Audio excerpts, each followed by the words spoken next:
So in this video, I'm gonna teach you guys, I don't see really too many videos on how to do this. So I'm just gonna go over it in this one. I don't have anything I want to do this to right now, so hopefully I can explain it in a way you guys understand it. It's really straightforward though. So I like about this, it's really straightforward. It's not really difficult at all. And I'm gonna show you what it looks like when you do it. So I'm gonna teach you guys how to splice certain joints onto figures. In this example, this is a custom I've been working on. This joint, this leg didn't fit on the joint that's presented on this figure. So I had to go in, shave it down, and splice it on. Let me pop this leg off and show you. All right, so I got the leg off. And this leg is from Bone Crusher. Didn't fit the joint. I don't even know if I could show it. But it didn't fit the joint that was here. So I went in, let me take this off. Let me take this whole belt off. I went in and, because that leg pops off. I went in and spliced on a joint from Bone Crusher's leg to this cable leg. Maybe it'd be easier to show you off the figure. Yeah, so I went in, I cut the joint that was for cable. I just cut it off with my nippers, sanded it down to make it smooth, and then I dremeled out a hole to sink this joint into. I cut this off Bone Crusher, trimmed it up, sunk it in, glued it, and I put a screw through it too. The screw just gives it like that much more rigidity and stability. So like I could straight up just glue it, but it could just pop off at any time. But the screw gives it more, like it gives it more strength. It gives it more to grab onto, you know. And it's a really awesome technique to do. It's not something I do a lot, but in this case I had to. As you can see, I had to do it to get this leg on here. And it works out. The only thing I had to do was I had to splice the boot too, which I cut a chunk out and then I glued it to that one. I didn't use a screw because of the joint, but this glue is, I have some really strong glue in it. It should be pretty good. Now, I'm gonna show you how to do this. It's not gonna be pretty. So let's say, for example, you wanted to put these thighs onto this Bucky Cat body, and these thighs probably won't match up evenly, or not evenly, but they probably won't match up directly. So let me pop these off and then let me see what the joints look like compared to these. I'm gonna just pop all the thighs off right now. Man, it takes so much heat to take off thigh swivels. It's ridiculous. My thumbs and my index fingers are really literally numb right now. These are still hot too. You can see how soft they are. But you can tell that this won't match up. It might not. It might. Hold on. Oh, it might match up. This might not be a good example. This one's a little bit taller, so we might be good. But I'm gonna try to put, damn, this is soft already. But I can tell you, like, these won't pop on here. Oh. Yeah, you see how there's a gap? It's not the best example, but there's a gap there. Because these are really long. Let me see if I can pop these on. These will probably go in here, no problem. Nope, they're too short. Okay, so, cool example. So let's say if I just wanted these leg wraps to be on this body, whatever custom I was doing. Now, if I wanted these to sit flush, they don't look bad on here either. If I wanted these to sit flush, one thing you could do, the one thing you could probably do, I've seen it done before, you could trim this down. But the best thing you could do would be to take this off, you cut this off, and then you splice it on here. I'm gonna show you the best way. Now I don't say you can mess this up. I don't think you can mess it up. I don't see a way this messes up, but we're gonna see. We're gonna do this live. Not live, but we're gonna do it on camera. There we go. So you got that off. You can sand that just to make it a little smoother. So then you're left with this piece right here. Now, if you wanted to splice this on something else, you just clean it up. You just clean this up a bit, shave it down, however you want to do it. Shave it down. And you could actually just keep this now because it's going to be shorter because you took a lot of plastic off. You want to take a drill, and this is probably the most cautious piece. Hold on. This is probably where you have to be the most cautious, is because you want to drill into this straight down. Like me, I have a vise too, which helps a lot. I got this little vise from Amazon. Take your little vise, if you have one. If you don't, go to Amazon, search up mini vise, and they'll pop up. These really help. It helps you keep things like straight. so you don't have to worry about it. So you get your little vise. You can see in there, it's in the vise. Let me move this stuff out the way. And then you want to find a drill bit. I say find a drill bit and a screw at the same time. Like for me, I'm gonna just match it up to the hole that's here because I know I don't want to go too big on the hole. So let me get this together.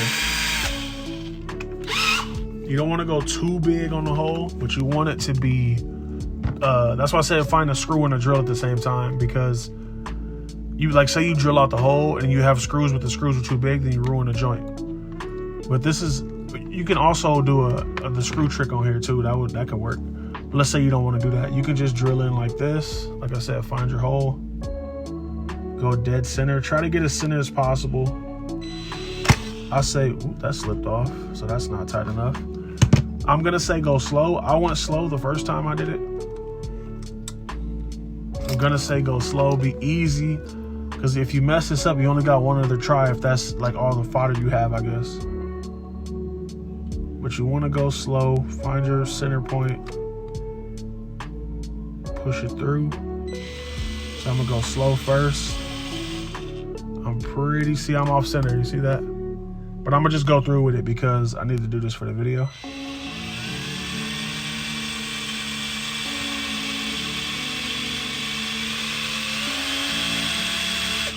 You can see I'm stressing the joint in there too.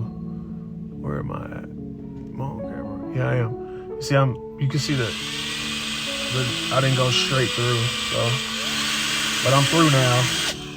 I'm through now. You can see the hole there. So you got your hole. I don't have a screw out that'll fit this, I don't think. No, I don't. But you got your hole, and like I said, you want to clean this up, sand this, make it flat as possible. And then you want to, I'm doing this backwards, but this is pretty much how it goes. For me, I would drill out or Dremel out this area here, this chewed up area. I would just Dremel it out just to give this, because you don't want to glue this onto a flat surface. Some people do it, but I wouldn't do it. Drill out this hole and then make it big enough for this to fit, so this can have something to grip onto when you glue it. As you're gluing this, you want to do the screw too, or you could do the screw first and then drill a hole and then Dremel this out, drill a hole, and then glue your screw in there too. That's what I would do. So you drill your hole, get your screw to go in there, and you're gonna have to cut the tip of the screw off, or if you can find, some people don't use screws, you can use like a metal rod or something, whatever is best for you. I would do a screw, because I have these. You can get these on Amazon too. Where is it at? Right here. These are mini bolt cutters.